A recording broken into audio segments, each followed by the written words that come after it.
La sentez-vous, cette délicieuse odeur de drama? Stefano Tsitsipas encore dans la sauce après des accusations de coaching de la part de Fabio Fognini, Zverev médiocre qui tombe à Papy Murray et un énorme débat sur le Hawkeye. C'est votre programme explosif du nouveau digest d'Indian Wells et on attaque immédiatement après ça.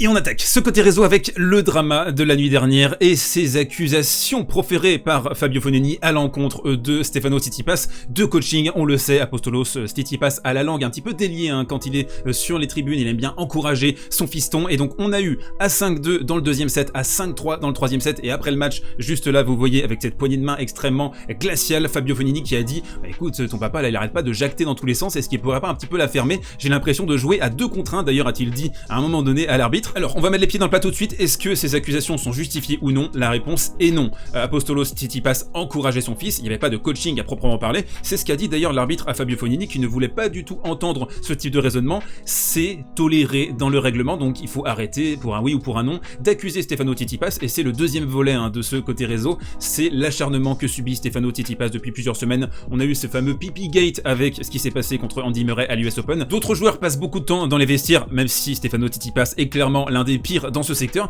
mais je trouve que là on est dans un acharnement pur et simple de la part de certains médias, de la part de pas mal de suiveurs, et je dis attention, regardez ce qui s'est passé avec Naomi Osaka, regardez ce qui s'est passé avec des jeunes joueurs, là avec cet acharnement ça va commencer à lui rentrer dans le cerveau, et vous imaginez pas avoir des milliers de voix comme ça discordantes qui vous enfoncent parfois sur des trucs un petit peu justifiés et d'autres pas du tout justifiés comme ce qui s'est passé ici, et je trouve qu'il y a un danger de s'acharner autant de cette façon sur Stefano Tsitsipas. Et puis dans un troisième temps, on le connaît, notre bon vieux Fabio Fognini, il a tendance à s'inventer des excuses pour un oui ou pour un non quand il est en train de perdre surtout, et ça nous rappelle la phrase que nous a sorti Casper Ruud hier: les vainqueurs cherchent des solutions, les perdants eux se trouvent des excuses. Dites-moi d'ailleurs dans les commentaires, on continue la conversation, est-ce que vous pensez que Stefanos est victime en ce moment d'un acharnement ou est-ce que tout est justifié? Voilà, avec grand plaisir de vous lire. Et on enchaîne avec la deuxième info dans ce côté réseau et ça va être l'occasion de passer un énorme coup de gueule. John Wertheim qui nous explique: je suis surpris d'entendre que l'ATP Tour ne va pas utiliser l'arbitrage automatisé sur les Masters en fin d'année à Turin, mais plutôt des juges de ligne. Et là je vous le dis, bon sang, quel putain de soulagement,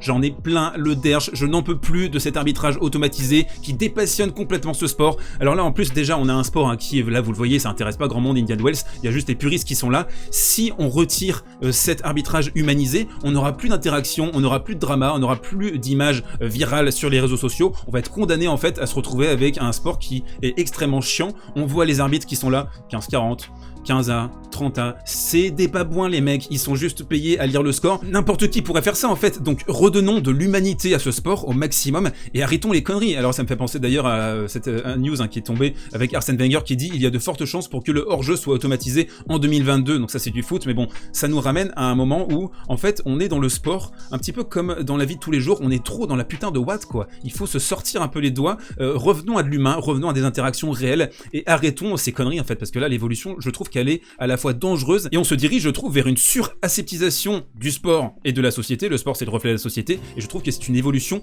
très dangereuse. Et on enchaîne dans ce côté réseau avec une troisième info, troisième coup de gueule en fait. Je suis tombé sur cette émission de Deep Impact hier, petite curiosité de ma part de voir un peu ce qui se passe au niveau du microcosme tennistique français, quels sont les dires ici et là, peut-être apprendre aussi quelque chose, et je vous propose d'écouter Arnaud Di Pasquale par rapport à Clara Burel et vous me dites que vous en pensez. Je veux mettre aussi en avant, c'est pour ça qu'il progresse, et qu'elle progresse, là, Clara aussi, elle avance. Alors elle a des qualités tennistiques certaines, maintenant ça fait pas tout, en fait. C'est tout ce qui vient autour, tout cet environnement qui permet de créer ces conditions de la réussite, ces conditions favorables, et elle avance, et Donc vous voyez la façon de définir Clara Burel, vous sortez de là, vous avez rien appris, vous savez pas comment elle joue, elle a des qualités certaines, oui mais c'est quoi en fait cette qualité? Est-ce qu'elle a un gros coup droit? Est-ce qu'elle a un gros revers? Est-ce qu'elle a une petite main, un joli slice? Est-ce qu'elle est bonne à la volée? Est-ce qu'elle est très forte pour, avec le metagame, rentrer dans la tête de ses adversaires? On n'apprend rien, on a des propos qui sont extrêmement génériques, et que dire également d'Antoine Benetto, je vais vous retrouver la séquence juste ici. C'est ça qui est bon parce que certains pouvaient dire que Roland Garros pouvait être un feu de paille, qu'il avait du mal à confirmer, et on voit que il a pas fait de bruit, il a continué à travailler, il a continué à comme tu l'as dit cet été, à faire un très bel été. C'est ce qui le met vraiment tout près de rentrer dans ce top 100 qui, on le rappelle, on en parle, alors il y a cette dimension symbolique, mais aussi c'est quand même très important sur... Voilà, donc le niveau global, je vous mettrai le lien dans la description, le niveau global il est faible, il n'y a pas d'analyse, pourtant ils ont les droits Eurosport, ils pourraient montrer des palettes, ils pourraient expliquer pourquoi Hugo Gaston a été bon cet été, pourquoi est-ce que son utilisation des amortis, je sais pas, sa qualité de retour de service a fait qu'il a réussi à rentrer dans le cerveau de ses adversaires, à faire des points extrêmement spectaculaires. Non, il n'y a rien, il n'y a pas d'analyse, il n'y a pas vraiment de détails. Donc je trouve que le niveau d'analyse tennistique français, bah, c'est faible et c'est en partie dû à ça. Je suis désolé de le dire, ça me trouve un peu le fion de le dire parce que j'ai beaucoup d'amitié pour Arnaud Di Pasquale qui a toujours été très sympa par rapport à moi, qui est très disponible, qui est vraiment une personne charmante. Mais il faut dire les choses comme elles sont. On sort de cette émission avec rien, on n'a rien appris. C'est d'une banalité affligeante. Les sujets n'ont pas été bossés et je regrette vraiment Eurosport hein, qui a les droits, qui pourrait faire tant de choses avec ces différents éléments, se contente de ça, de talk complètement mièvre et sans intérêt. Cancel de la chaîne dans 3, 2, 1, cancel. Et on enchaîne avec le coin tactique, 2 palettes pour le prix d'une dans cette édition du Digest. On va commencer par le Murray-Zverev, un match extrêmement intéressant, un Zverev qui a été moyen sur l'ensemble de la partie. Vous allez voir, on va sortir des banalités, on va commencer par le premier élément d'importance, d'envergure. Murray a adressé les problèmes, on l'avait dit, une vitesse moyenne au service première et deuxième qui est insuffisante à mon sens pour essayer de remonter au classement et pourquoi pas faire un top 20, un top 15 sur l'année 2022 et on l'a vu donc en première balle en moyenne, je vous l'avais dit, sur l'année 2021, il était à 186 km/h et là sur cette rencontre il a frappé beaucoup plus fort en première, il était en moyenne à 194. L'idée derrière tout ça, bien sûr, c'était d'avoir plus de points gratuits, arrêter de ferrailler sur ses jeux de service et puis surtout avec un retour après d'Alexander Zverev, si la balle est très forte, c'est plus difficile de la contrôler et du coup un deuxième coup de raquette plus performant pour Andy Murray et ça c'est la deuxième palette. Deuxième palette, l'agressivité retrouvée d'Andy Murray, donc deuxième coup de raquette ici, donc il est là et plutôt que de jouer une zone assez sûre, il a tendance à faire ça et à enrouler la balle, non pas ici, il a envoyé un scud dans une zone un peu risquée là dans l'espèce de petite lucarne pour empêcher Alexander Zverev de récupérer la balle, ça a fait le point en 2 temps et c'est ça qui est intéressant avec Andy Murray, c'est qu'il a compris ce qui n'allait pas, il va essayer de corriger à la marge hein, les différentes choses qu'il pourrait essayer d'améliorer pour remonter au classement et on voit c'est un joueur qui est lucide sur ses forces et ses faiblesses, sur ce qu'il ne peut plus faire avec son physique quand même assez endommagé, avec sa hanche de papy. Le problème c'est que Andy, même s'il y a des intentions, même s'il a essayé de monter au filet, il a essayé de varier aussi, il a vraiment fait un match très sympa, très solide, il n'a pas cette capacité d'accélération que peut avoir par exemple un Fabio Fognini, on va le détailler ensuite dans le deuxième match, il manque quand même cette étincelle, cette capacité à envoyer des missiles et ça fait que quand il est en position de remporter le point, il a souvent besoin de frapper 2-3 autres coups de raquette pour finalement s'imposer. Troisième palette rapide, hein, je vous promets, mais je voulais absolument vous montrer ça, regardez la position de retour d'Andy Murray, ça nous rappelle hein, leur confrontation, rappelez-vous, à Cincinnati l'année dernière, où pareil il s'était mis quasiment en position sabre pour renvoyer le service d'Alexander Zverev, la deuxième balle, hein, je précise pas la première, et vous imaginez, vous êtes là, Alexander Zverev, vous faites 1m98, donc vous devez nécessairement avoir un gros service, c'est votre arme principale, et vous avez Andy Murray qui vous dit, ouais en fait vous êtes un gosse de 5 ans en fait, et j'ai aucun respect pour votre deuxième balle, je vais vous assassiner, ce qu'il a fait à de multiples reprises sur la deuxième de Sacha. Du coup, je résume, très bon match de la part d'Andy Murray, match médiocre de la part d'Alexander Zverev, qui a mal commencé, qui est mené 3-0, qui s'accroche, qui revient, qui remporte le premier set, pareil, il est mené donc 3-1 dans la deuxième manche, et j'ai trouvé sur les points intermédiaires par contre Andy Murray qui s'est un petit peu affolé de temps en temps, ici il exécute une amortie,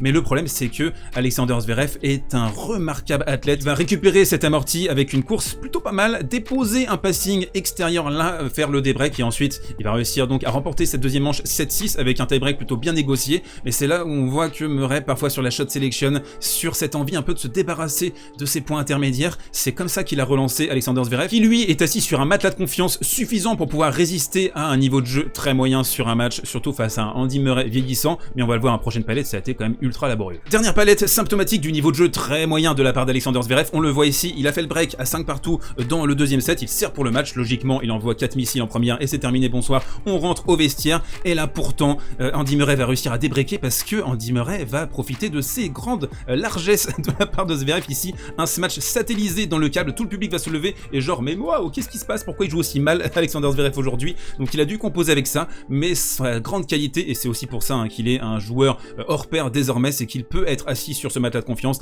il sait qu'il va y avoir des péripéties, des points ratés, mais il est tellement à son aise maintenant, et surtout je pense depuis sa victoire aux Jeux Olympiques, avec notamment sa victoire en demi-finale contre Novak Djokovic, qui lui a donné énormément de confiance, on voit c'est un joueur, même dans des temps difficiles, même sur un match extrêmement moyen, il arrive à s'imposer en 2 manches. Deuxième rencontre dans ce coin tactique, Fognini contre Tsitsipas, et on a eu un match, si il n'y a pas eu que du drama, je sais c'est un angle un peu facile hein, pour vous capter votre attention et vous faire cliquer sur la petite miniature, mais on va parler de cette rencontre, et d'abord Fognini, qu'est-ce qu'il a été bon sur les 50 premières minutes, ça a été du vintage Fognini, vraiment magnifique, ici un sublime contre-pied, frappé à quasiment vraiment 120-130 km à l'heure avec un sens du timing, un relâchement très délié. Fabio Fognini, quand il s'énerve pas contre Apostolos Tsitsipas, on peut le comprendre aussi un petit peu. En tout cas, ça a été une masterclass au début de la part de notre cher Fabio. Mais ce qui nous intéresse précisément, c'est comment Tsitsipas a réussi à retourner la situation. D'abord, un niveau de jeu qui s'est totalement affaissé de la part de Fabio Fognini. Ce serait difficile à montrer sur une palette tactique. Du coup, j'ai choisi d'isoler la deuxième balle de Stefano Tsitsipas qui est extrêmement performante, qui est sous-cotée d'ailleurs, je pense, par pas mal de personnes.